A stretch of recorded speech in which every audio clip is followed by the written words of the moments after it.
जी कैफेट, आज के लेक्चर का आगाज करते हैं। आज हमारा इस पूरे चैप्टर का सबसे अहम लेक्चर है। अटेंटिव हो के आपने सुनना है, छोटे छोटे कंसेप्ट्स हैं। लेकिन लेक्चर स्टार्ट करने से पहले मुझे ये बता दीजिए, कल के लेक्चर में जो चीज़ें हमने पढ़ी आपको समझ आ गई? उनमें कोई प्रॉब्लम तो नहीं है? कोई क्वेश्चन पूछना चाहते हो तो पूछ लें। सैम्पलिंग रिस्क और नॉन सैम्पलिंग रिस्क की एग्जांपल देखिए। अगर सैम्पलिंग की वजह से हम देखिए डिटेक्शन रिस्क क्या है? मिस स्टेटमेंट डिटेक्ट ना कर पाना। सैम्पलिंग रिस्क क्या है? अगर मिस स्टेटमेंट सैम्पलिंग की वजह से हम डिटेक्ट नहीं कर पाए, ये सैम्पलिंग रिस्क है। और अगर मिस स्टेटमेंट सैम्पलिंग के अलावा किसी और वजह से, यानी ऑडिटर की वजह से, उसकी नाअहली की वजह से मिस स्टेटमेंट डिटेक्ट नहीं कर पाए, ये नॉन सैम्पलिंग रिस्क है। ठीक है, हमने 100 में से 40 आइटम सेलेक्ट की। जो आइटम नंबर 75 थी, जो सिलेक्शन में नहीं आई, उसमें गड़बड़ थी, मिस स्टेटमेंट थी, हम डिटेक्ट नहीं कर सके। कौन सा रिस्क है? सैम्पलिंग रिस्क, क्योंकि सैम्पलिंग की वजह से हुआ है ना। सैम्पलिंग रिस्क में ऑडिटर का कसूर नहीं है। क्यों? स्टैंडर्ड इजाजत देते हैं सैम्पलिंग करने की।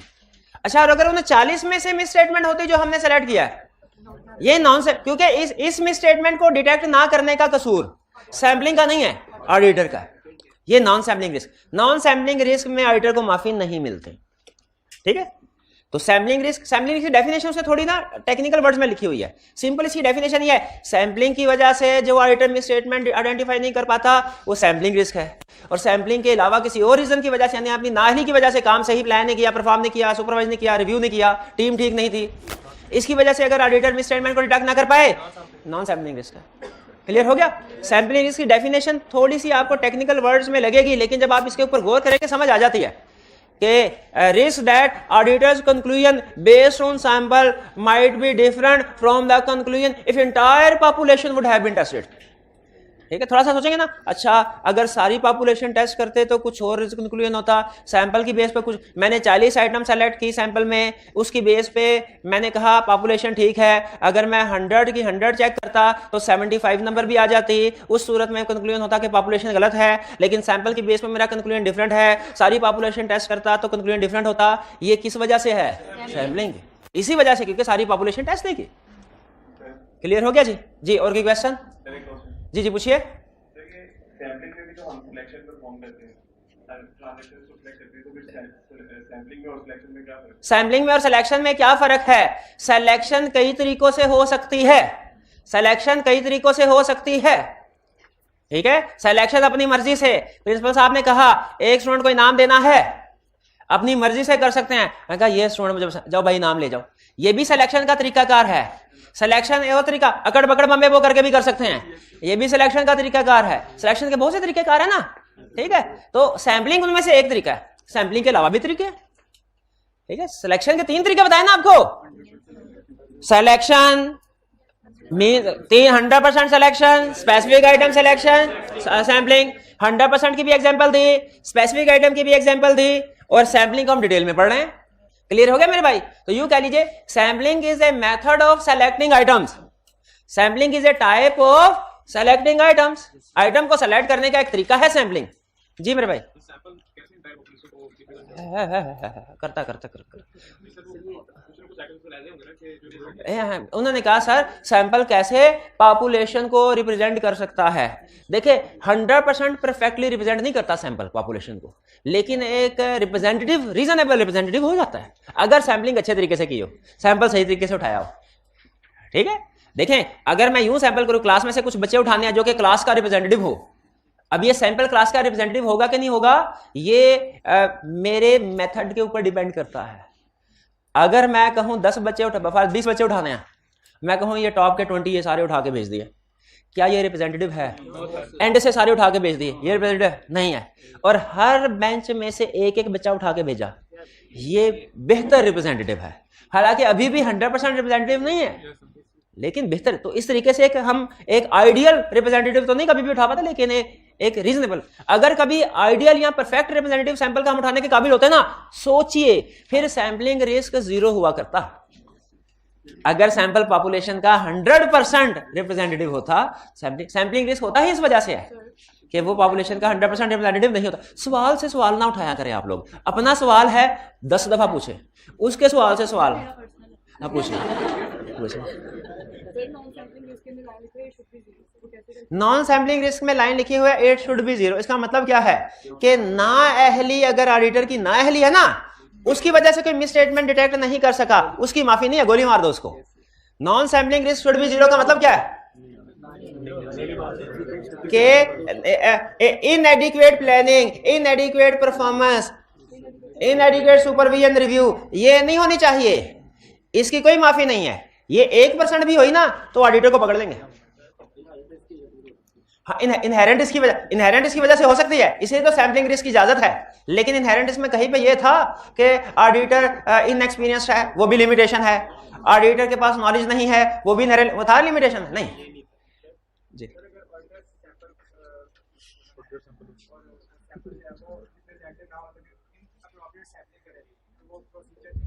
जी जी आगे चलते हैं, मैं क्वेश्चन आपका समझ गया, आप भी समझ जाए। नेक्स्ट चलते हैं सैंपल डिजाइन। वो हमारे सिलेबस की हद तक इरेलेवेंट है, इसलिए मेरे भाई अब आप बेफिक्र है, इसको इग्नोर कर दो, कोई इशू नहीं इसमें। असल में कुछ सवालों के जवाब ना मजीद बहुत से सवालों को जन्म दे देते हैं, तो ऐसे सवालों को हम बेमौत मार दिया करते हैं। आगे अच्छा, कल हमने क्या स्टडी किया था? सैंपलिंग के step by step different approaches होती हैं, डिफरेंट स्टेप्स होते हैं। 4 बड़े स्टेप्स हैं सैंपलिंग के, याद है?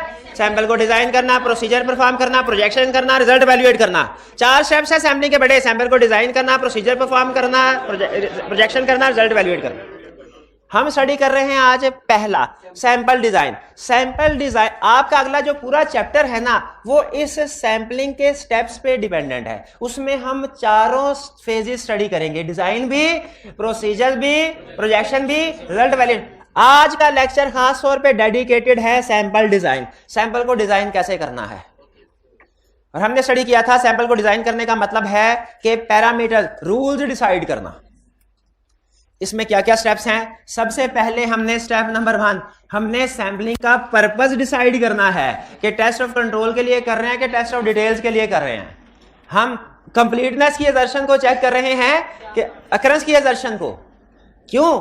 क्योंकि पर्पस के लिहाज से पॉपुलेशन डिसाइड होती है। कंप्लीटनेस की असर्शन चेक करनी है तो हमारी पॉपुलेशन मींस वो आइटम जिनमें से हमने सैंपल उठाना है, वो कुछ और होगी। कंप्लीटनेस के लिए वो जीडीएन बन जाएगी पॉपुलेशन। लेकिन अगर अकरेंस को वेरीफाई करना चाहते हैं तो वो रिकॉर्डेड सेल इनवॉइसेस बन जाएगी। तो स्टेप नंबर 1 आपने डिटरमिन करना है पर्पस एंड पॉपुलेशन। डिसाइड कर लिया। फर्ज कीजिए हमने डिसाइड किया सेल्स पे हमने टेस्ट ऑफ कंट्रोल के टेस्ट ऑफ डिटेल परफॉर्म करना है। सेल्स पे फर्ज कीजिए टेस्ट ऑफ डिटेल्स, और मकसद है हमारा अकरेंस को चेक करना कि जो सेल्स रिकॉर्ड हुई है एक्चुअली अकर हुई है कि नहीं। अकरेंस का यही मतलब था ना, चैप्टर 3 में अकरेंस का यही मतलब बड़ा था कि रिकॉर्डेड सेल्स एक्चुअली अकर हुई है कि नहीं देखना चाह रहे हैं, क्योंकि हमें खदशा है कि सेल्स कहीं फेक नहीं रिकॉर्ड हो गई हो। पर्पस डिसाइड कर लिया, उसकी बेस पे पॉपुलेशन डिसाइड हो। Next define what will be deviation और मिस स्टेटमेंट। डिसाइड करना है डेविएशन क्या होगी। अच्छा एक चीज ध्यान में रखिएगा, सैंपलिंग टेस्ट ऑफ कंट्रोल के लिए भी परफॉर्म होती है, सैंपलिंग टेस्ट ऑफ डिटेल्स के लिए भी परफॉर्म होती है। मेरे पास एक ऑप्शन थी, पहले टेस्ट ऑफ कंट्रोल्स के स्टेप सारे बताओ, फिर टेस्ट ऑफ डिटेल्स के सारे स्टेप बताओ। दूसरी ऑप्शन थी कि स्टेप्स एक ही रखूं, जो स्टेप टेस्ट ऑफ कंट्रोल के लिए रेलिवेंट है वो आपको बता दूं ये टेस्ट ऑफ कंट्रोल का है और ये वाला टेस्ट ऑफ डिटेल का है। क्योंकि कुछ स्टेप्स ऐसे हैं टेस्ट ऑफ कंट्रोल और टेस्ट ऑफ डिटेल दोनों की सैंपलिंग में कॉमन है, कुछ दोनों की सैंपलिंग में डिफरेंट है। ठीक है, तो मैंने क्या किया, अप्रोच को कंप्रीहेंसिव रखने के लिए कंप्लीट लिस्ट आपके सामने दे दी। इसमें जो स्टेप टेस्ट ऑफ कंट्रोल के लिए रेलिवेंट होगा वो आपको लहदा बता दूंगा, जो टेस्ट ऑफ डिटेल के लिए रेलिवेंट होगा वो लहदा बता दूंगा। एग्रीड? जैसे पहले वाला स्टेप टेस्ट ऑफ कंट्रोल के लिए भी होता है, टेस्ट ऑफ डिटेल के लिए भी होता है। दूसरे वाला step define what will be deviation और मिस स्टेटमेंट। डिफाइन करना है, अगर टेस्ट ऑफ कंट्रोल परफॉर्म कर रहे हैं तो ये स्टेप बन जाएगा define what will be deviation, और अगर टेस्ट ऑफ डिटेल्स परफॉर्म कर रहे हैं तो ये स्टेप बन जाएगा define what will be miss statement. मेरे कुछ समझ आई दूसरे स्टेप की? तो आपने डिफाइन कर दिया, लेकिन जाहिर है एक वक्त में या तो टेस्ट ऑफ कंट्रोल कर रहे होते हैं या टेस्ट ऑफ डिटेल्स। ठीक है, तो अगर टेस्ट ऑफ कंट्रोल कर रहे हैं तो पहले ये यहां तक रहेगा, मिस स्टेटमेंट निकल जाएगा, और अगर टेस्ट ऑफ डिटेल कर रहे हैं तो मिस स्टेटमेंट का लफ्ज आ जाएगा, डेविएशन निकल। एग्री करते हैं? डेविएशन में और मिस स्टेटमेंट में फर्क पता है आपको? डेविएशन में, वीकनेस में और डेफिशिएंसी में फर्क पता है? कोई शाबाश, कोई फर्क नहीं, शाबाश, सेम है। क्लियर? आगे चलते हैं। Next, make assessment of tolerable rate of deviation और टॉलरेबल मिसस्टेटमेंट। मेक तीसरा स्टेप क्या है सैम्पलिंग में? असेस करें। क्या असेस करें?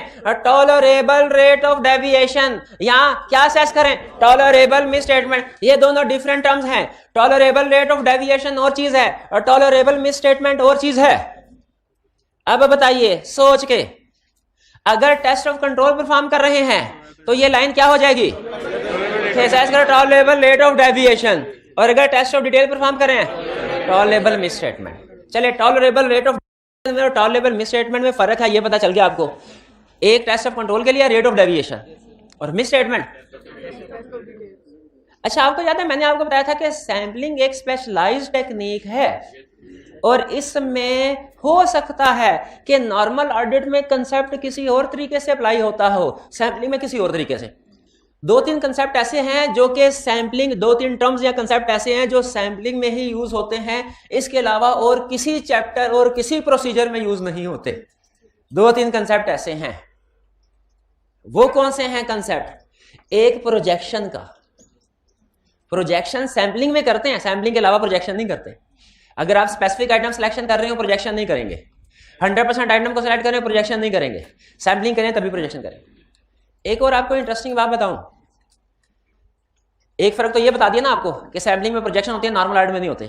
दूसरा फर्क, नॉर्मल ऑडिट में स्कोप लिमिटेशन होती है, सैम्पलिंग में स्कोप लिमिटेशन नहीं होती। ये कल डिस्कशन हुई थी ना। जिस मसले को, गड़बड़ को नॉर्मल ऑडिट में हम स्कोप लिमिटेशन कहते हैं, सैम्पलिंग में उसे क्या कहते हैं? डेविएशन। डेविएशन, ठीक है। क्योंकि नॉर्मल ऑडिट में हम ओपिनियन को जब मॉडिफाई करते हैं ना तो हम कहते हैं कि उसको डिफरेंट 3-4 टाइप्स बता देते हैं। सैम्पलिंग में हमारे सिर्फ दो ही कंक्लूजन होते हैं, दो तरह। या तो पॉपुलेशन ठीक है या गड़बड़ है, बस। गड़बड़ किस किस्म की है ये सैम्पलिंग में नहीं एक्सप्लेन किया जाता। नॉर्मल ऑडिट में एक्सप्लेन करते हैं कि मॉडिफाइड ओपिनियन है, क्वालिफाइड ओपिनियन है, तो मिस स्टेटमेंट की वजह से है कि इसको नॉर्मल ऑडिट में डिस्कस करते हैं।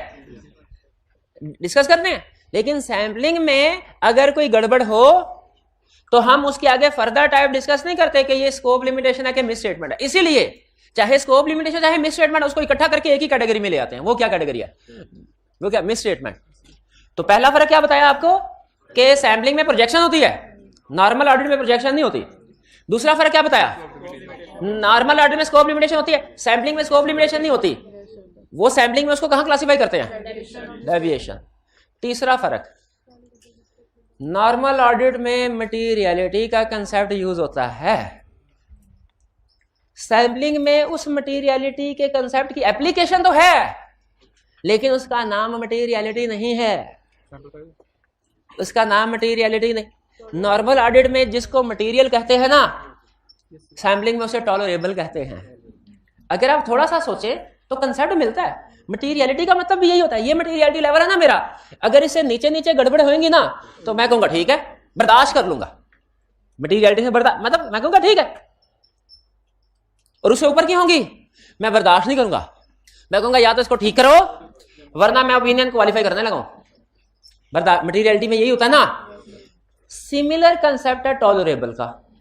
अगर आपका टॉलरेबल का लेवल ये है ना और उससे नीचे नीचे की गड़बड़ है तो आप बर्दाश्त करेंगे। आप कहेंगे ठीक है, पॉपुलेशन ठीक है, हालांकि सैंपल में हमें थोड़ी बहुत प्रॉब्लम नजर आए लेकिन वो टॉलरेबल से कम थी इसीलिए पॉपुलेशन ठीक है। लेकिन अगर ये गड़बड़ सैंपलिंग में गड़बड़ मिले और वो टॉलरेबल से ऊपर चली जाए, हम कहेंगे ना अब टॉलरेट नहीं करना हमने, अब बर्दाश्त नहीं करना, अब शोर मचा देना, क्या गड़बड़ है, गड़बड़ है। टॉलरेबल सोचे, टॉलरेबल और मटीरियलिटी का काम करने का तरीकाकार बैक एंड पे एक ही है। इसीलिए कहा जाता है कि जो टॉलरेबल है ना ये बेसिकली एप्लीकेशन ऑफ मटीरियलिटी है इन सैम्पलिंग। लेकिन पूरी सैम्पलिंग में आप लफ्ज मटीरियल नहीं देखें, मटीरियलिटी का वर्ड यूज नहीं करेंगे सैम्पलिंग के अंदर। सैम्पलिंग के चैप्टर के अंदर क्या वर्ड यूज करेंगे? टॉलरेबल का।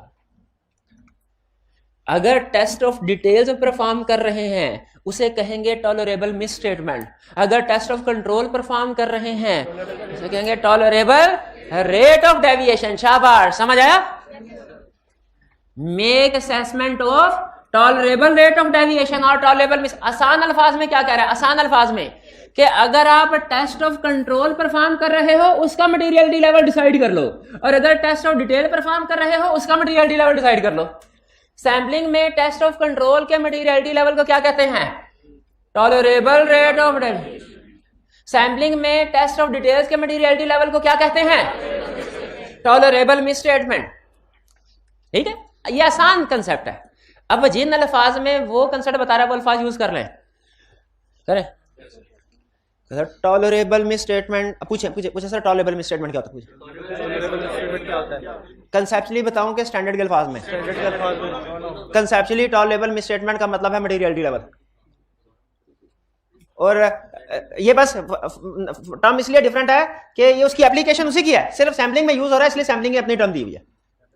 स्टैंडर्ड में कहते हैं tolerable amount is the amount set by auditor, determined by auditor. Tolerable amount is the amount of misstatement set by auditor for which auditor obtains assurance that actual misstatements in population do not exceed from this amount. Clear हुआ? फिर से सुने। Tolerable misstatement is the amount of misstatement जो कि auditor set करता है for which, और इसके बारे में ऑडिटर तसल्ली करता है क्या कि पॉपुलेशन में इस अमाउंट से ज्यादा की मिसस्टेटमेंट ना हो। देखिए यही कह रहा है। Tolerable misstatement is the amount set bye auditor in respect of which for which auditor obtain assurance. क्या एश्योरेंस ऑब्टेन करता है? That the actual misstatement in population does not exceed from this amount. यानी auditor ये amount set करेगा और फिर अपनी तसल्ली करेगा कि पॉपुलेशन में इस अमाउंट से ज्यादा की मिसस्टेटमेंट ना हो, इससे कम की हो। अब अगली बात सुना जो उसने नहीं लिखी। अगर इससे कम की मिसस्टेटमेंट होगी तो ऑडिटर कहेगा कि पॉपुलेशन ठीक है, और अगर इससे ज्यादा की मिसस्टेटमेंट होगी तो ऑडिटर क्या कहेगा? पॉपुलेशन में गड़बड़ है। भी समझ आए? टॉलरेबल मिसस्टेटमेंट ये अमाउंट है जो ऑडिटर सेट करता है, जैसे 5% ऑफ मटेरियलिटी सेट किया, वो भी ऑडिटर ही करता है ना। Tolerable misstatement is the amount set bye auditor, और इसके बारे में ऑडिटर प्रोसीजर परफॉर्म करके एश्योरेंस ऑब्टेन करेगा, तसल्ली करेगा क्या कि जो पॉपुलेशन में मिसस्टेटमेंट है ना, यानी ऑडिटर ये देख रहा होता है कि मैंने सैंपलिंग करके जो भी मिसस्टेटमेंट आइडेंटिफाई की, उनको जो भी प्रोजेक्शन की, और प्रोजेक्शन करने के बाद जो मुझे मिसस्टेटमेंट आई वो इस टॉलरेबल मिसस्टेटमेंट से ज्यादा ना हो। अगर उससे कम हो, ज्यादा ना हो का मतलब क्या है? कम हो। अगर उसकी जो मिसस्टेटमेंट जो ऑडिटर ने आइडेंटिफाई किए हैं, जो प्रोजेक्शन वगैरह किया है, अगर वो टॉलरेबल मिसस्टेटमेंट से कम होगी, ऑडिटर क्या कहेगा? पॉपुलेशन ठीक है। और अगर उससे ज्यादा होगी, पॉपुलेशन में गड़बड़ है। क्लियर हुई है बात? नहीं समझ आई? फिर से हाँ, ये जो कंपैरिजन करेगा ना, ये काम करने के बाद करेगा, लेकिन ये जो लेवल डिसाइड करना है ना टॉलरेबल, ये अभी कर लेगा। अभी कर देखिए, ये जो कंपैरिजन मैं करवा रहा हूं ना आपको कि ऑडिटर ने जो मिसस्टेटमेंट आइडेंटिफाई की वो देखेंगे टॉलरेबल से ज्यादा है कि कम है, ये कंपैरिजन एंड में करेगा, जाहिर है प्रोसीजर परफॉर्म करने के बाद। लेकिन यहां पे टॉलरेबल मिसस्टेटमेंट को डिटरमिन तो अभी कर लेगा ना। अभी मैं आपको टॉलरेबल मिसस्टेटमेंट समझा रहा हूं, प्रोजेक्शन तो नहीं समझा रहा। प्रोजेक्शन तो नहीं समझा रहा, वो तो मैंने आपको साथ ही साथ इसका इस्तेमाल भी बता दिया क्या होगा। टॉलरेबल मिसस्टेटमेंट का कंसेप्ट समझाने के साथ साथ मैंने आपको एक एडिशनल कंसेप्ट भी समझा दिया। वो क्या कि इस टॉलरेबल मिसस्टेटमेंट का इस्तेमाल क्या होता है? जो मटेरियलिटी का इस्तेमाल होता है। मटेरियलिटी का इस्तेमाल क्या होता है कि सारा काम करने के बाद जो मिसस्टेटमेंट सामने आती है, हमने कंपेयर करके देखते हैं कि इससे ऊपर है कि नीचे है। नीचे हो तो हम कहते हैं ओके सारा कुछ, और अगर मिसस्टेटमेंट मटेरियलिटी लेवल से ऊपर हो जाए हम कहते हैं गड़बड़ है। उसी तरह यहां पे एग्जैक्टली वही काम हो रहा है। हम तकरीबन उसी तरीके से कैलकुलेशन करेंगे, उसको बस नाम क्या दे देंगे? Tolerable misstatement. ठीक है, amount set bye auditor inspector of auditor insurance that. अच्छा, ये कैलकुलेशन कैसे होगी इसको छोड़िए, ऑडिटर 5% ही समझे आप। ठीक है, that actual misstatement in population does not exceed from this. Clear हो गया ये? अच्छा, ये बात मैंने बताई आपको आधी, कोई बता सकता है बाकी की आधी बात क्या है? हाँ, ये मैंने आपको बताया है, एक्सप्लेन किया है tolerable misstatement. Tolerable rate of deviation भी यही कंसेप्ट, 100% नहीं 99.9% यही कंसेप्ट। क्या? Tolerable rate of deviation is the rate of deviation set bye auditor in respect of which auditor obtain assurance that actual deviation in population does not exceed from this rate of deviation. क्यों भला? क्योंकि अगर actually जो auditor ने काम किया और actual rate of deviation जो वो इस टॉलरेबल से एक्सीड किया तो ऑडिटर क्या कहेगा? कंट्रोल्स वीक है। और अगर इस टॉलरेबल रेट से कम हुई पॉपुलेशन में डेविएशन, कंट्रोल स्ट्रांग है। तो टॉलरेबल रेट ऑफ डेविएशन की एप्लीकेशन भी वैसी ही है, यानी ऑडिटर स्टार्ट में सैंपलिंग परफॉर्म करने से पहले एक मटेरियलिटी लेवल सेट कर लेता है कि 5% तक डेविएशन हुई तो ठीक है, ये 5% टॉलरेबल रेट ऑफ डेविएशन है। फिर ऑडिटर कैलकुलेशन करता है कि एक्चुअली पॉपुलेशन में कितनी डेविएशन है। प्रोसीजर परफॉर्म करने के बाद अगर एक्चुअली पॉपुलेशन में डेविएशन 7% निकले तो ऑडिटर क्या कहेगा? कंट्रोल्स में गड़बड़ वीक है। और अगर एक्चुअली 3% निकले कंट्रोल, तो ये हमारा थ्रेशहोल्ड जो है जिसके साथ हमने कंपेयर करना है कि पॉपुलेशन में कितने मिसस्टेटमेंट डेविएशन सामने आई है, इस को क्या कहते हैं? Tolerable rate of deviation. अब समझ आई आपको? Tolerable rate of deviation is the rate of deviation set bye auditor for which auditor obtain assurance that actual deviations in population do not exceed from this rate of. अच्छा, ये क्यों लिखा है do not exceed? Do not exceed का मतलब क्या है? यानी कम कम रहे, क्योंकि अगर एक्चुअली डेविएशन इस टॉलरेबल से कम कम रहेंगी तो ऑडिटर क्या कहेगा? कंट्रोल स्ट्रांग है। और अगर उसकी डेविएशन जो उसने आइडेंटिफाई की टॉलरेबल से ज्यादा हो गई तो कहेगा कंट्रोल्स वीक है। तो ये एक तरह से मटेरियलिटी लेवल की तरह काम करता है। जो टॉलरेबल रेट ऑफ डेविएशन या टॉलरेबल मिसस्टेटमेंट है ना, ये मटेरियलिटी की तरह काम करता है। हम प्रोसीजर परफॉर्म करने के बाद जो भी गड़बड़ होती है उसे फिर इसके साथ कंपेयर कर लेते हैं। अगर इस लेवल से कम कम की हो तो हम कहते हैं ओके, सैंपलिंग से एविडेंस मिल गया, सैंपलिंग ने हमें सफिशिएंट एप्रोप्रिएट एविडेंस दे दिया।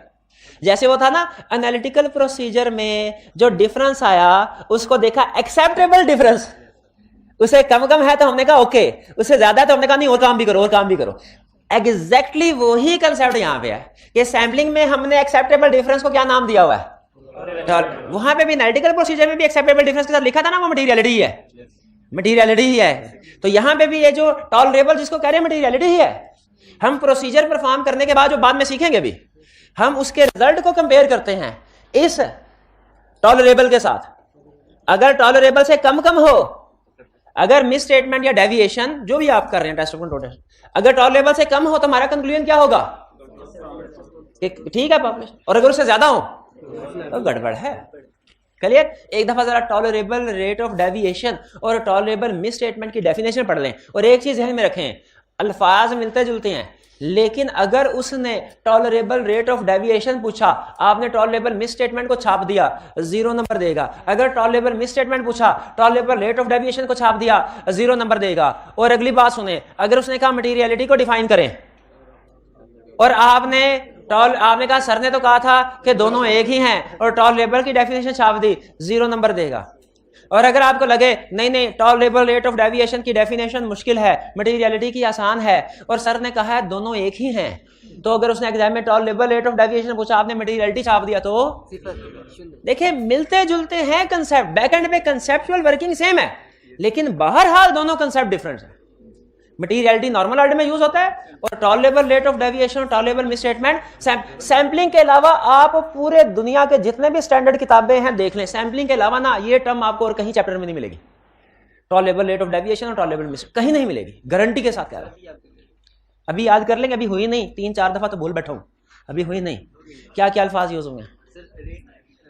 Set bye auditor in respect of which auditor obtains assurance that actual rate of deviation in population does not exceed from this। ये क्लियर हो गया? एक तरह से हमने मटेरियलिटी लेवल, ठीक है, काम तो बाद में करना है, मिस स्टेटमेंट बाद में ढूंढेंगे, पहले मटेरियलिटी लेवल डिसाइड कर लिया। अच्छा, आप में से कोई स्टूडेंट बता सकता है कि मैंने पहले डेविएशन लिखा फिर मिस स्टेटमेंट लिखा, फिर नीचे पहले टॉलरेबल रेट ऑफ डेविएशन लिखा फिर टॉलरेबल मिस स्टेटमेंट लिखा? इसलिए कि हालांकि अगर मैं इनको आगे पीछे भी कर दूं ना तो दुनिया का कोई बंदा मुझे गलत साबित नहीं कर सकता। यही फर्क है आई कैप की बुक में और हमारे वाले के है, वो भी ठीक, गलत नहीं है, गलत नहीं है, ठीक है। इक्का दुक्का जगह पे इख्तलाफात हो सकते हैं प्रोफेशनल्स के, वो नेचुरल होते हैं, गलत नहीं, लेकिन क्या है कि वो उस्ताद नहीं है ना बनाने वाला, प्रोफेशनल है, मेरे से ज्यादा कंपिटेंट होगा और मैं वाकई इस बात को मानता हूं, मेरे से ज्यादा एक्सपीरियंस होगा, लेकिन वो उस्ताद नहीं है, उसे नहीं पता स्टूडेंट का माइंड कैसे काम करता है, किन किन मसलों पे आके फंसता है। ठीक है, तो हमने इसीलिए तरतीब के वही कंसेप्ट है, थोड़ा सा आपको बाहर लिखने पर, लेकिन इससे कंसेप्ट बड़े बिल्ड होते हैं, आपको पता भी नहीं चलता आपके कंसेप्ट बिल्ड हो रहे हो। तो इसलिए आपने भी याद रखे, जब कभी ये इस तरह की चीजें लिखनी है ना, तो सिर्फ सही नहीं लिखना, उसको लॉजिकल अरेंजमेंट के साथ भी लिखना, इजी भी करके लिखना। स्टूडेंट के लिए असूल होता है कि चीजें सिर्फ ठीक होना काफी नहीं है, चीजों का आसान होना भी जरूरी होता है। आगे चलते हैं, make assessment of expected rate of deviation or expected misstatement. ये लो, और टॉलरेबल समझ नहीं आ रही थी और एक और रेट ऑफ डेविएशन आ गया, और टॉलरेबल मिसस्टेटमेंट समझ नहीं आ रही थी और एक और मिसस्टेटमेंट आ गई एक्सपेक्टेड। ये एक्सपेक्टेड रेट ऑफ डेविएशन क्या है और एक्सपेक्टेड मिसस्टेटमेंट क्या, दोनों में फर्क क्या है? Explain with the help of an example. ये भाई हैं, ये घर जाके नहीं पढ़ते, केस स्टडीज में नहीं करते, होम असाइनमेंट नहीं करते, क्लास में बैठ के शोर मचाते रहते हैं। एक ये भाई, एक दूसरे भाई हैं, वो भाई चुप करके बैठे रहते हैं, काम करते रहते हैं, होम असाइनमेंट करके आते हैं, कोई चीज समझ में ना आए सवाल पूछ भी लेते हैं, असाइनमेंट भी करते हैं, टेस्ट भी देते हैं। अब सुनिए आई कैप के यही उनकी ये जिंदगी बना रहे हैं अब। स्टूडेंट को मैंने कहा भाई आपने घर जाके असाइनमेंट करनी होती है, 2 घंटे की ज्यादा से ज्यादा काम होता है, कैलकुलेटेड आपको टास्क दिए जाते हैं ना, 2 घंटे का काम है, और दूसरे भी 2 सब्जेक्ट और 3 सब्जेक्ट आपने पढ़ाए होते हैं, 6 घंटे होंगे सिर्फ।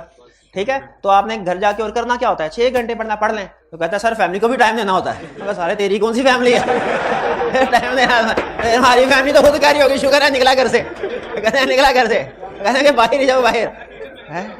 भाई कोई और भी काम करना है, यही काम करना है कि ये भी करना है? अच्छा तो अच्छा तो ये भी पेपर देने गया आई कैप का, वो भी पेपर देने गया आई कैप का, दोनों के लिए आई कैप का टॉलरेबल रेट ऑफ डेविएशन कितना है? 50। दोनों के लिए यह है टॉलरेबल, यानी 50 तक की गलतियां करेंगे तो आई कैप पास कर देगा, 50 से ज्यादा यानी 50 से नीचे करेंगे आई कैप कहेगा छोटी मोटी गड़बड़ ओके पास, और 50 से ज्यादा करेंगे आई कैप कहेगा फारग। टॉलरेबल दोनों के लिए एक है। अब सोच के बताइए भाई, चुप करके बैठना, सोच के बताइए, इनका एक्सपेक्टेड रेट ऑफ डेविएशन या मिसस्टेटमेंट और इनका expected rate of deviation same होगा कि फर्क है? इनका एक्सपेक्टेड रेट ऑफ इनका एक्सपेक्टेड कम है और इनका एक्सपेक्टेड रेट ऑफ डेविएशन ज्यादा है। यह है फर्क टॉलरेबल में और एक्सपेक्टेड में, यह है फर्क टॉलरेबल में एक्सपेक्टेड में। ठीक है, एक्सपेक्टेड। अच्छा मुझे यह बताइए, नहीं समझ आई? टॉलरेबल का मतलब है वो लेवल जिससे नीचे के, फॉर एग्जांपल 5% है मटेरियलिटी लेवल, हमारा टॉलरेबल लेवल कितना हो गया? 5%। टॉलरेबल लेवल हमारा सारे क्लाइंट के लिए एक जैसा होता है, ऐसे 5% ऑफ प्रॉफिट मटेरियलिटी लेवल यही होता है ना। लेकिन एक क्लाइंट आपका ऐसा है वो थका हुआ है, उसमें FA पास लोग अकाउंटिंग कर रहे हैं, कोई तजर्बा नहीं है उन्हें अकाउंट्स बनाने का। दूसरा क्लाइंट ऐसा है जिसमें चार्टर्ड अकाउंटेंट काम कर रहे हैं, 10-12 साल से काम कर रहे हैं। बताइए मटेरियलिटी लेवल यानी टॉलरेबल दोनों में सेम है? लेकिन एक्सपेक्टेड मिसस्टेटमेंट दोनों में सेम है क्या? किसी में कम है, किसी में ज्यादा है। यही समझा रहा हूं। एक्सपेक्टेड का मतलब होता है कि हमारा अंदाजा इस क्लाइंट पे इस एरिया में कितनी मिसस्टेटमेंट आने वाली है। मेरा अगला क्वेश्चन आपसे ये है, इस स्टेज पे हमने अभी प्रोसीजर परफॉर्म करने तो शुरू किए ही नहीं, सैंपल डिजाइन पहले है, प्रोसीजर वाला स्टेप बाद में है। प्रोसीजर अभी परफॉर्म करने हमने इस स्टेज पे नहीं ना शुरू किए, ये डिजाइन स्टेज पे। तो हमें कैसे पता चल गया एक्सपेक्टेड मिस स्टेटमेंट या एक्सपेक्टेड रेट? शाबाश, पास्ट एक्सपीरियंस से या अंडरस्टैंडिंग ऑफ एंटिटी से। अंडरस्टैंडिंग स्टेज पे हो सकता है आपको क्लाइंट के बारे में पता चल गया हो, ये तो फारिग है। ठीक है, रिस्क असेसमेंट, शाबाश, रिस्क असेसमेंट, अंडरस्टैंडिंग से मुराद रिस्क असेसमेंट ही है, तो पढ़ा हुआ है ना। Risk assessment procedure to obtain understanding of entity and internal control to assess, तो इसका मतलब अंडरस्टैंडिंग ऑफ एंटिटी से रिस्क असेसमेंट एक ही बात है बहरहाल। ठीक है, तो एक्सपेक्टेड समझ आ गया, टॉलरेबल रेट ऑफ डेविएशन और टॉलरेबल मिसस्टेटमेंट समझ आ गया, expected rate of deviation expected misstatement समझ आ गया क्या है, शाबाश। और एक्सपेक्टेड के फैक्टर्स क्या है, ये पास्ट का एक्सपेक्टेड कैसे डिसाइड करते हैं, पास्ट प्रायर ईयर का एक्सपीरियंस, या इसी साल का रिस्क असेसमेंट स्टेज का एक्सपीरियंस? रिस्क असेसमेंट पहले हो चुकी होती है ना, test of control, test of detail, risk assessment stage का एक्सपीरियंस, ठीक है।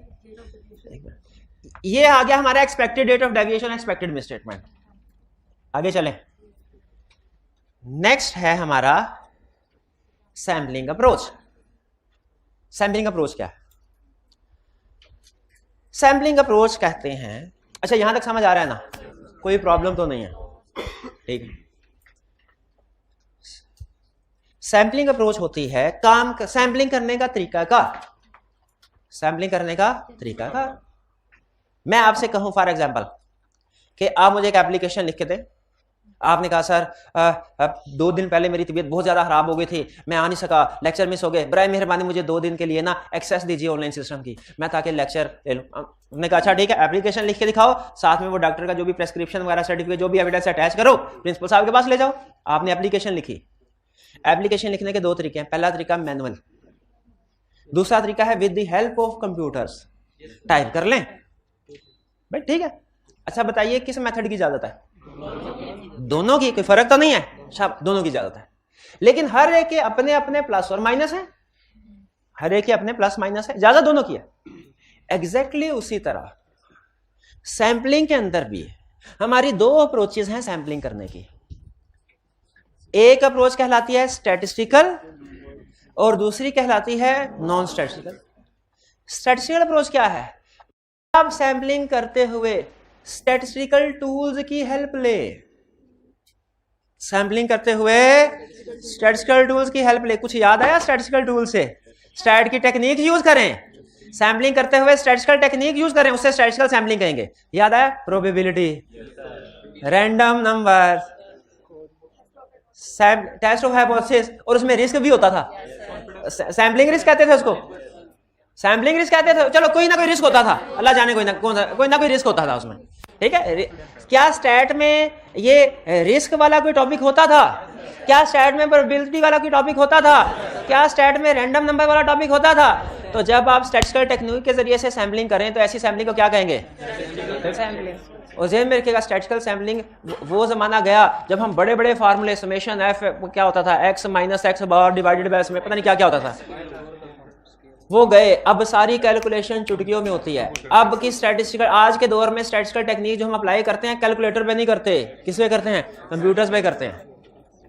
तो इसका मतलब है स्टैटिस्टिकल टेक्निक्स में कंप्यूटर इस्तेमाल होता है।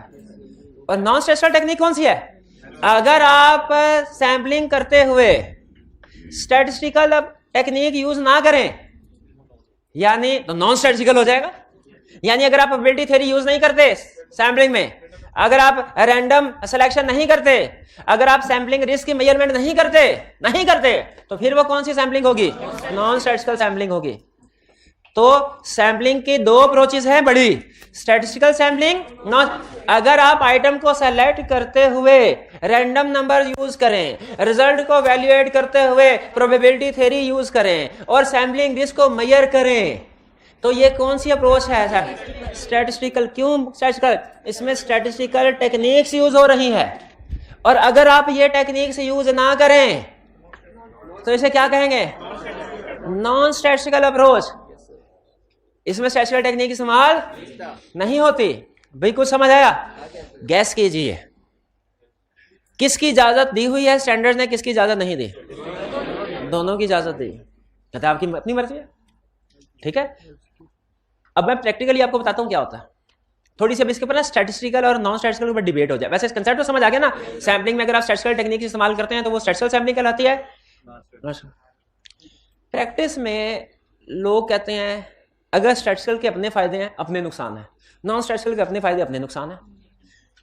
स्टैटिस्टिकल का फायदा क्या है? स्टैटिस्टिकल का फायदा ये है कि हमें कंप्यूटर सॉफ्टवेयर अवेलेबल होते हैं उसको परफॉर्म करने के लिए, काम आसान हो जाता है, ह्यूमन जजमेंट निकल जाती है, हम बायस्ड डिसीजन नहीं करते क्योंकि डिसीजन मेकिंग में जाहिर है कंप्यूटर इन्वॉल्व है, ठीक है। काम जल्दी हो जाता है। जब लार्ज पॉपुलेशन हो ना, ये तो हमने 100% स्टैटिस्टिक्स में पढ़ा था, तो कंप्यूटर्स की मदद से काम जल्दी हो जाता है।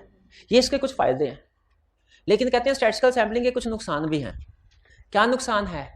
सबसे बड़ा, आपको हैवी कॉस्ट इनकर करना पड़ती है। अपनी टीम को लैपटॉप लेके देने पड़ेंगे, कैलकुलेटर पे तो नहीं करेंगे ये सारे काम, लैपटॉप उनकी ट्रेनिंग करनी पड़ेगी, हार्डवेयर खरीदना है, सॉफ्टवेयर खरीदना है, ट्रेनिंग, इन सब पे कॉस्ट पड़ते हैं। और आपको एक और मजे की बात बताऊं, प्रैक्टिस में गैस कीजिए स्टैटिस्टिकल सैम्पलिंग ज्यादा यूज होती है कि नॉन स्टैटिस्टिकल? Non statistical.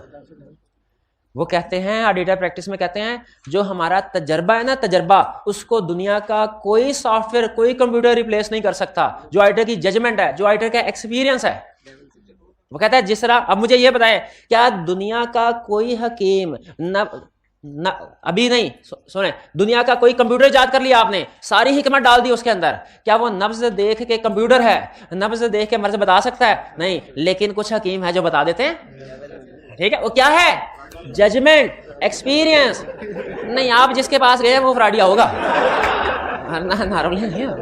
चले हकीम लुकमान की मिसाल ले लेते हैं, उनके बारे में मशहूर है, उनकी मिसाल है, वो तो ठीक है ना। अच्छा हाँ जी, तो उसी तरह वो कहते हैं, याद रखें प्रैक्टिकली इसी तरह ऑडिटर के बारे में क्या मशहूर है भला? ऑडिटर के बारे में मशहूर है, ऑडिटर के सामने फाइनेंशियल स्टेटमेंट रखे ना, एक दफा फाइनेंशियल स्टेटमेंट में हाथ फेरता है ऑडिटर और बता देता है यहाँ पे मसला है, यहाँ पे मसला और यहाँ पे मसला है। दुनिया का कोई कंप्यूटर ये ऐसे बता सकता है? नहीं बता सकता। क्यों? कि ऑडिटर का जजमेंट है, उसका एक्सपीरियंस है। ठीक है, ये इसलिए वो कहते हैं कि जब आप कंप्यूटर को ज्यादा इस्तेमाल करेंगे ना ऑडिट में, तो ऑडिटर प्रैक्टिस में कहते हैं फिर आहिस्ता आहिस्ता हमारी जरूरत खत्म होती जाएगी। ना हम कंप्यूटर को कभी इस लेवल पे आने नहीं देंगे कि वो हमें रिप्लेस कर सके। हमारी जजमेंट जो है उसको कंप्यूटर कभी रिप्लेस नहीं कर सकता। इसीलिए प्रैक्टिस में जो मैंने खुद एक्सपीरियंस किया, जो रिसर्च बताती है, नॉन स्टैटिस्टिकल अप्रोच को ज्यादा प्रेफर किया जाता है। ठीक है, लेकिन बहरहाल आपकी अपनी मर्जी है, चाहे स्टैटिस्टिकल को अडॉप्ट करें चाहे मना कोई नहीं है, लेकिन स्टैटिस्टिकल के अपने फायदे नुकसान है।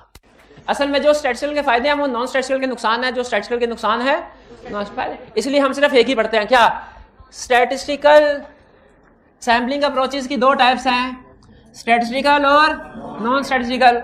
स्टैटिस्टिकल अप्रोच कौन सी है? जिसमें स्टैटिस्टिकल टेक्निक्स यूज की जाती हैं। कौन कौन सी? तीन बताइए। Probability theory, random selection, probability theory, sampling risk की मेजरमेंट। और जिनमें ये कैरेक्टरिस्टिक्स नहीं होती, स्टैटिस्टिकल के फायदे क्या हैं? पहला फायदा साइंटिफिक टेक्निक्स है, सॉफ्टवेयर यूज होते हैं, फार्मूला यूज होते हैं, साबित शुदा सारे फार्मूले, एक्यूरेट और प्रिसाइज कैलकुलेशन होती है। कंप्यूटर सारी कैलकुलेशन, सैंपल साइज क्या होगा, ठीक है, टोटल पॉपुलेशन कितनी डिवाइसेस हैं, कितना सैंपल होना चाहिए, free from bias, free from bias. ठीक है, फ्री फ्रॉम बायस, क्योंकि बायस नहीं हो सकता ना, हम बायस हो सकते हैं। क्या यार सैंपल साइज है, आज 6 बजे C-FAB 1 की क्लास भी है, आज सर ने बहुत अहम टॉपिक कवर करवाना है, सीनियर ने काम भी दे दिया, ऐसा करता हूँ सैंपल साइज जो है ना वो 100 में से 20 का होना चाहिए, मैं 6 का रख लेता हूँ ताकि जल्दी छुट्टी हो जाए, क्लास। क्या हुआ? बायस हो गए कि नहीं हो गए? लेकिन अगर स्टैटिस्टिकल टूल यूज कर रहे हो, उसमें फार्मूला होते हैं ऑलरेडी कि पॉपुलेशन कितनी है, अमाउंट कितनी है, तो सैंपल कितना होना चाहिए। अगर उसको यूज करेंगे, क्या वो ये सोचेगा आपने आज जल्दी घर जाना है? नहीं, वो तो एक्यूरेट और precise free from bias calculation करेगा। ये फायदा है स्टैटिस्टिकल सैंपलिंग का। सॉफ्टवेयर अवेलेबल है, इंस्टॉल करें और काम करें, क्लिक करें। आपको पता है ना, ये जो बड़े बड़े फार्मूला होते हैं ना, एक्सेल छोटा सा सॉफ्टवेयर, मतलब कंपैरेटिवली जनरल सॉफ्टवेयर है, छोटा तो नहीं, जनरल सॉफ्टवेयर है, इसमें बहुत से फार्मूलाज अवेलेबल है स्टैट के, आपको खुद से कैलकुलेशन।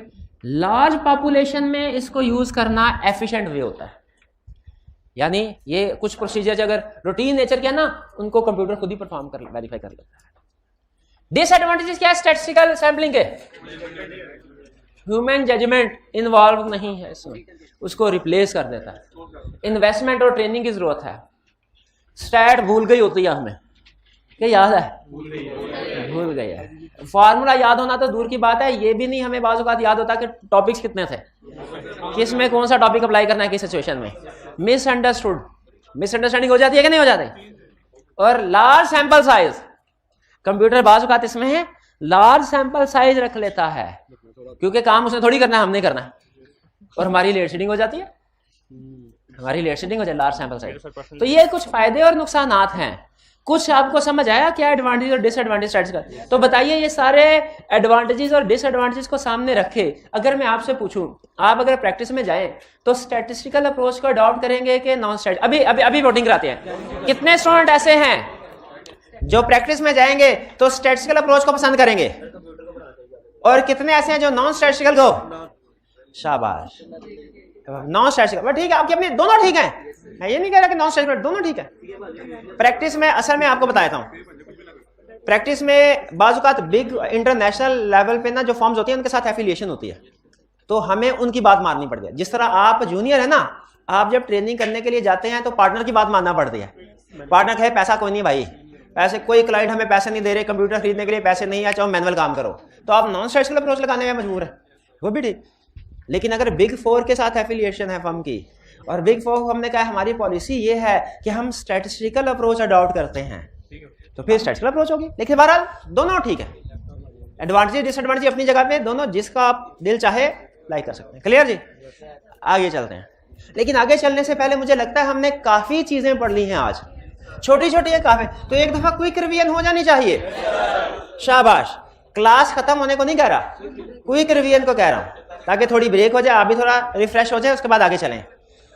सैम्पलिंग परफॉर्म कर रहे हैं, सैम्पलिंग के 4 बड़े स्टेप्स कौन कौन से हैं? डिजाइन करना है, प्रोसीजर परफॉर्म करने हैं, प्रोजेक्शन करनी है, रिजल्ट्स की वैल्यूएशन करनी है। आज के लेक्चर में हम क्या कर रहे हैं? Sample design. सैंपल डिजाइन में कुछ स्टेप्स हैं जिनमें स्टेप बाय स्टेप हम काम करते हैं। सैंपल डिजाइन में सबसे पहला स्टेप क्या है? पर्पस और पॉपुलेशन डिसाइड करना। दूसरा स्टेप क्या है? डेविएशन और मिस स्टेटमेंट को डिफाइन करना। तीसरा स्टेप क्या है? डिटरमिन करना टॉलरेबल रेट ऑफ डेविएशन या tolerable miss statement. Fourth, expected rate of deviation, expected miss statement. Fifth, sampling approach decide करना, स्टैटिस्टिकल के नॉन स्टैटिस्टिकल। इसमें हमने स्टैटिस्टिकल के एडवांटेज और डिसएडवांटेज पढ़ लिए। वैसे किताब में आईकैप की बुक में स्टैटिस्टिकल की है, लेकिन अगर नॉन स्टैटिस्टिकल के एडवांटेज डिसएडवांटेज पूछ ले तो बता देंगे। इसको रिवर्स करते हैं, इसको रिवर्स करते हैं, आगे चलते हैं। ये क्या है? अच्छा, आपको ये पता है कि ऑडिटर 100% टेस्टिंग नॉर्मली नहीं करता, सैंपल बेस पे काम करता है। ऑडिटिंग स्टैंडर्ड्स ने ये तो बताया है कि ऑडिटर 100% टेस्टिंग नहीं करेगा, सैंपल साइज सेलेक्ट करके सैंपलिंग करके काम करेगा। लेकिन ये पूरे स्टैंडर्ड में कहीं पे नहीं बताया हुआ कि वो सैंपल साइज क्या होगा।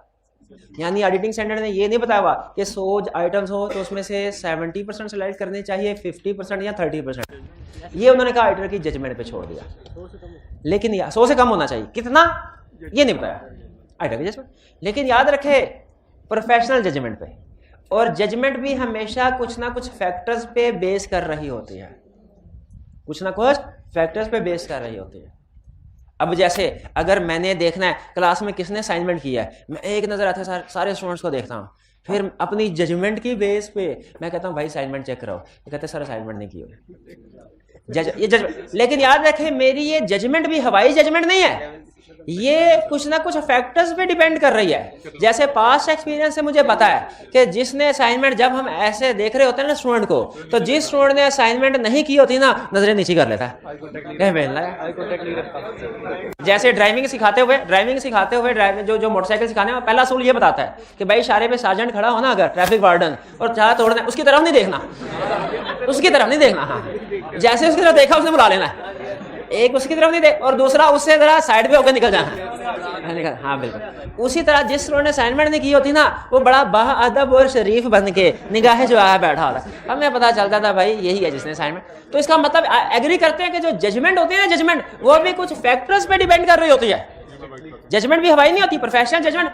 तो उसने यही हमें बताया। याद रखें स्टैंडर्ड ने ये तो कहा कि सैंपलिंग बेसिस के ऊपर काम करें, लेकिन सैंपल साइज क्या होना चाहिए ये उसने खुद कैलकुलेट करके नहीं बताया, उसने हम पे छोड़ दिया। लेकिन कुछ फैक्टर्स बता दिए कि भाई ये फैक्टर्स होंगे तो सैंपल साइज बढ़ा देना, ये फैक्टर्स होंगे तो सैंपल साइज कम कर देना। चलो आज का बाकी का लेक्चर छोड़ा, आज सिर्फ यही कंसेप्ट हम पढ़ लें तो बहुत है। लेकिन अटेंटिव होके ये कंसेप्ट है, इसको क्रॉस किया है और कह रहे सर ये वाला पढ़ना आज हमने।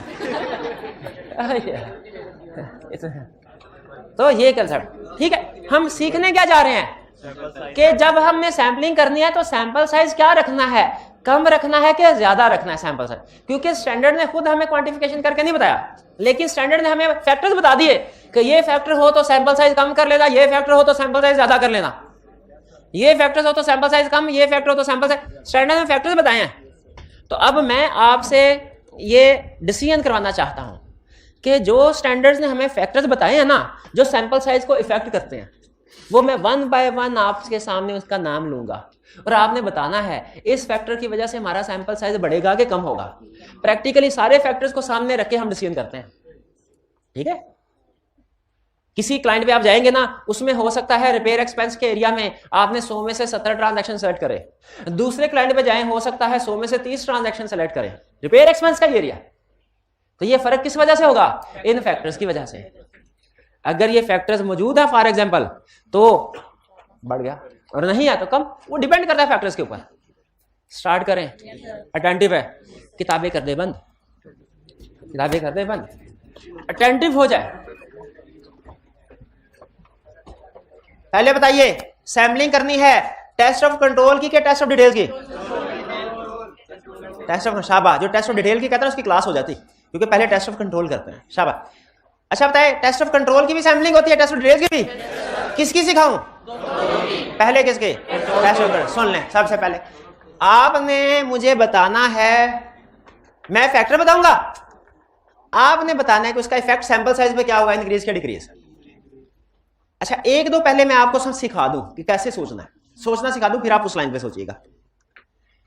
टॉलरेबल रेट ऑफ डेविएशन, अगर tolerable rate of deviation increase हो जाए, यानी ये सारे फैक्टर इंक्रीज है, ठीक है, इस इंक्रीज का मतलब ये है, लेकिन आपने मुझे अटेंटिव सुन के फिर जवाब देना है। अगर tolerable rate of deviation increase हो जाए, sample size for test of control पे क्या फर्क पड़ेगा? अब देखिए सोचना कैसे है। Tolerable rate of deviation, tolerable rate of deviation का मतलब materiality, tolerable rate of deviation increase हो गया मतलब मटीरियलिटी इंक्रीज हो गया। मटीरियलिटी और रिस्क का सर ने बताया था इनवर्स रिलेशनशिप होता है। टॉलरेबल रेट ऑफ डेविएशन यानी मटीरियलिटी इंक्रीज तो रिस्क डिक्रीज, तो प्रोसीजर भी डिक्रीज, सैंपल साइज क्या होगा? डिक्रीज। जी कुछ समझ आया?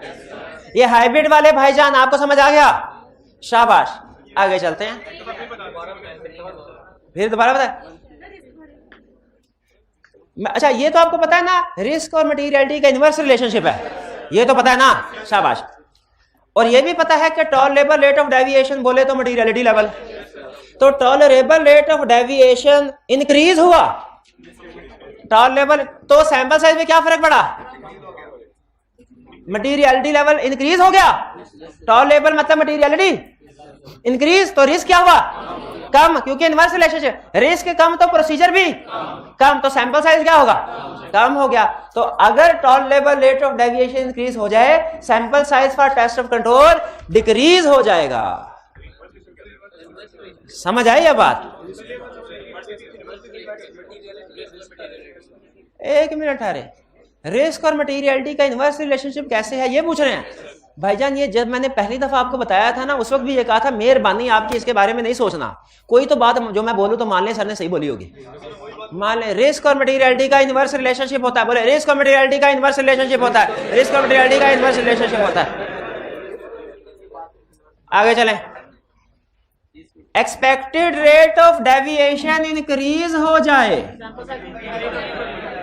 अब एक्सपेक्टेड रेट ऑफ डेविएशन का मतलब क्या है? अगर हमारी एक्सपेक्टेशन है तबाही फिरी हुई है क्लाइंट में, डेविएशन बहुत ज्यादा है, increase in expected rate of deviation का मतलब यही है ना, डेविएशन मसले मसाइल बहुत ज्यादा है, यानी रिस्क ज्यादा है, तो हमारा सैंपल साइज का ज्यादा हो जाएगा। High risk high procedure, low risk low procedure, यही तो पड़ा है। क्लियर हो गया?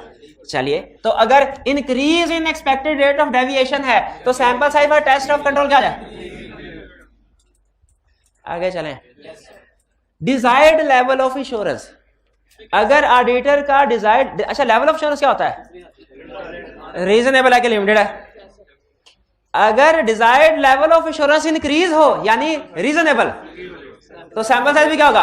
इंक्रीज हो जाएगा। और अगर desired level of insurance decrease हो जाए, सैंपल साइज भी डिक्रीज। यही वजह है कि ऑडिट में काम ज्यादा करते हैं और रिव्यू में काम कम करते हैं, इसलिए कि ऑडिट में लेवल ऑफ इंश्योरेंस ज्यादा है। अगर लेवल ऑफ इंश्योरेंस ज्यादा है तो काम भी ज्यादा करना पड़ेगा, और रिव्यू में लेवल ऑफ इंश्योरेंस कम है, अगर लेवल ऑफ इंश्योरेंस कम है तो काम भी कम करना पड़ेगा। ये बात समझ आई? अब बताएं, ऑडिटर रिलाइज ऑन कंट्रोल। अगर ऑडिटर कंट्रोल्स पे रिलाई करना चाहता है तो टेस्ट ऑफ कंट्रोल्स ज्यादा करने पड़ेंगे, और अगर ऑडिटर कंट्रोल्स पे रिलाई कम करना चाहता है टेस्ट ऑफ कंट्रोल्स कम करने पड़ेंगे, और अगर ऑडिटर कंट्रोल्स पे रिलाई करना ही नहीं चाहता तो टेस्ट ऑफ कंट्रोल परफॉर्म ही नहीं करेगा। कुछ समझ आए? पॉपुलेशन साइज या नंबर ऑफ ट्रांजैक्शंस का नेग्लिजिबल इफेक्ट होता है। नेग्लिजिबल का मतलब ना होने के बराबर। नेग्लिजिबल क्यों है? अगर आप कहेंगे तो मैं कल एक्सप्लेन कर दूंगा, वरना जरूरत नहीं एक्सप्लेन करने की। कहेंगे तो कल एक्सप्लेन कर दूंगा। भाई कुछ समझ आई? टेस्ट ऑफ कंट्रोल में कैसे सोचना है, समझ आई? टेस्ट ऑफ डिटेल में कैसे सोचना है? अब सुनिए अभी आप बताएंगे। टॉलरेबल मिसस्टेटमेंट, अगर टॉलरेबल मिसस्टेटमेंट लेवल इंक्रीज हो जाए, मैं सोचने दे, टॉलरेबल मिसस्टेटमेंट इंक्रीज, टॉलरेबल बोले तो मटेरियलिटी लेवल इंक्रीज, तो risk decrease, tolerable misstatement increase, risk decrease, sample size क्या होगा? डिक्रीज। भाई ये समझ आया आपको? अब बताइए, एक्सपेक्टेड मिसस्टेटमेंट अगर डिक्रीज हो जाए, सैंपल साइज पे क्या फर्क पड़ेगा? डिक्रीज, क्योंकि रिस्क कम हो जाएगा।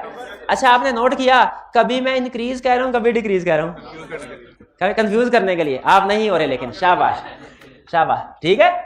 फिर से बताइए, अगर टॉलरेबल मिसस्टेटमेंट डिक्रीज हो जाए तो sample size for test of control पे क्या फर्क पड़ेगा? फिर से सुन लें, अगर हाँ जी टॉलरेबल मिसस्टेटमेंट डिक्रीज हो जाए, sample size for test of control पे क्या फर्क पड़ेगा? कोई फर्क नहीं पड़ेगा, क्योंकि और से सुन लें, अगर टॉलरेबल मिसस्टेटमेंट डिक्रीज हो जाए तो sample size for test of control पे क्या फर्क पड़ेगा? आपने इंक्रीज डिक्रीज को तो पकड़ लिया, टेस्ट ऑफ कंट्रोल है कि टेस्ट ऑफ डिटेल, इसको स्किप कर गए। आई क्या आप ये दोनों तरीकों से दाव मारता है, कभी वो आपको इंक्रीज और डिक्रीज में फंसाएगा, और कभी आपको test of control test of detail में। आपको ये ध्यान में रखना है कौन सा फैक्टर किधर एलिमेंट है। आप यहां पे लिखेंगे tolerable misstatement is not a relevant factor for sample size of test of control. ये आंसर है इसका, डिक्रीज नहीं है, इंक्रीज नहीं। समझ आई बात की? Desired level of assurance decrease, sample size for test of control में क्या फर्क पड़ेगा? यस, ये इधर भी यही है।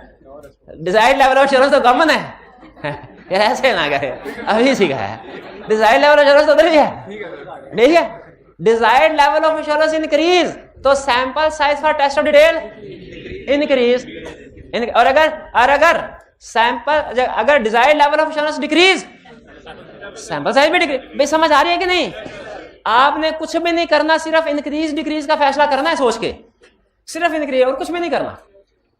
लेकिन अगर ये फैसला गलत तो क्वेश्चन गलत।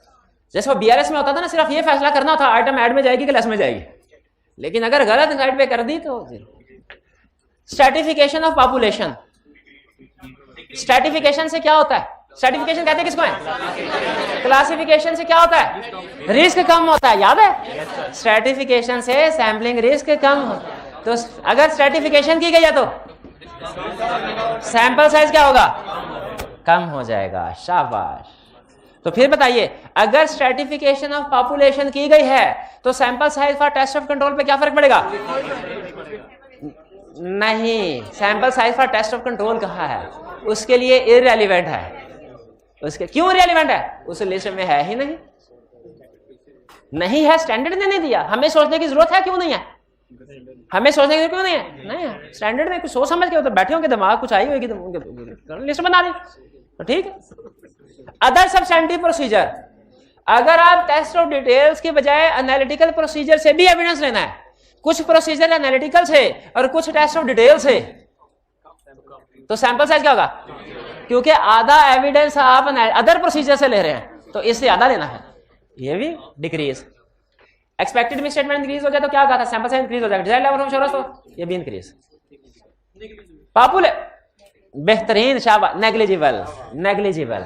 अगर जरूरत नहीं है, अगर आप कहेंगे तो ये कल समझा दूंगा आपको पॉपुलेशन साइज वाला पार्ट, नेग्लिजिबल की जरूरत नहीं। क्लियर? अच्छा मुझे बता सकते हैं आप कि मैंने ये स्किप करके ये क्यों करवाया, हालांकि ये भी करवा सकता था क्योंकि इसकी केस स्टडीज है और मैं चाहता था असाइनमेंट करके आए। हाँ जी, अब आपने होम असाइनमेंट सारी करके आनी है, सिर्फ जो सैंपल सिलेक्शन मेथड का थ्योरेटिकल क्वेश्चन होगा ना ये नहीं करना, बाकी सारी असाइनमेंट करके आनी है। क्लियर हो गया? असाइनमेंट किधर लिखी है? लर्निंग ऑब्जेक्टिव 3 के एंड। ठीक है, ये इस कंसेप्ट, इस लर्निंग ऑब्जेक्टिव के एंड पे जितने भी क्वेश्चन है सारे करने हैं। ठीक है जी, आज का लेक्चर यहाँ पे आवाज यहाँ कल आएगी, आवाज भी तस्वीर भी। आज का लेक्चर यहाँ खत्म करते हैं हम। अल्लाह हाफिज।